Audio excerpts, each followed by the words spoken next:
When they'd sung, she'd heard a few off-key quivers, the hallmark of sucking cold air into your lungs. A man in a uniform with a sheriff's patch on his arm stood a few feet away from the right end of the casket. Dirty blonde hair, entirely too long for an officer of the law, tickled the collar of his shirt. Instead of regulation uniform pants, he wore jeans that hugged his butt and thighs like a glove, and that stacked up just right over his shiny black cowboy boots.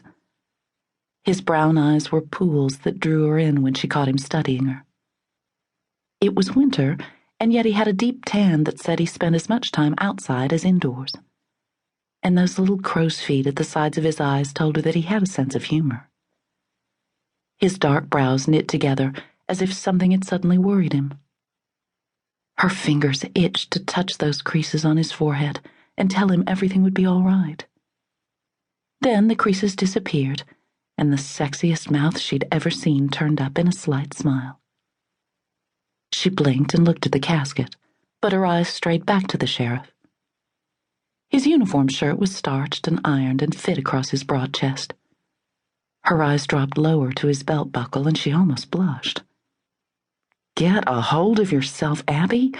Shitfire, you are at a funeral, not in a bar with a bunch of randy soldiers," she fussed at herself. The man who'd given them the daisies stood beside the sheriff. He was younger and not nearly as sexy, but he sported the same longish hair, though his was brown. Was longer hair a prerequisite to living in the Palo Duro Canyon? The cowboy's green eyes looked sad behind his wire-rimmed glasses, and his square-cut jaw was set in a solemn expression. Creased jeans bunched up over his highly polished cowboy boots. This must be that Rusty the lawyer had mentioned when he'd called.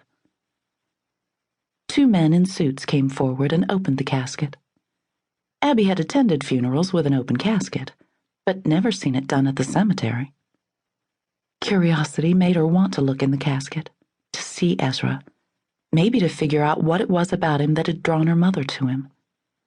But another part of her wanted to leave right then and never look back.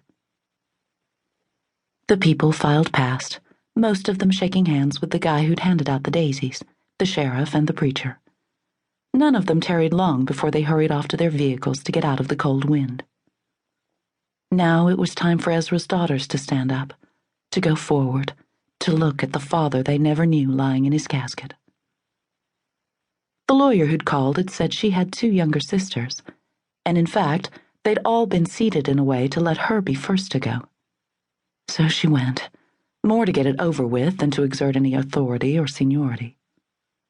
She didn't want to look in the casket, and she damn sure didn't want to press the daisy in the pages of a fat book or put it in a glass of water to remind her of the father who didn't want her because she wasn't a boy. She wanted to walk right past the casket without a sideways glance, to throw the daisy on the ground and step on it. But her military training surfaced subconsciously.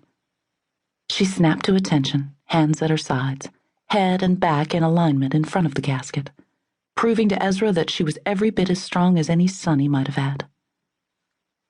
She glanced down and blinked several times.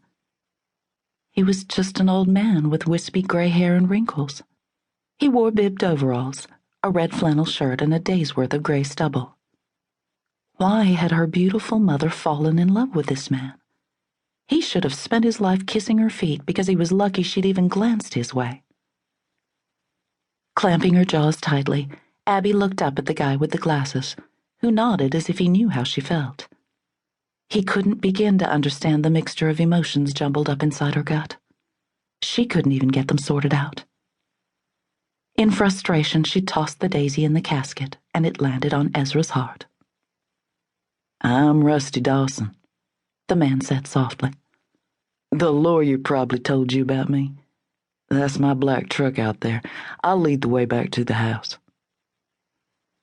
The preacher shook her hand and told her he was sorry for her loss. She nodded politely, but how could you lose something that you never had? She headed straight for her silver-colored truck.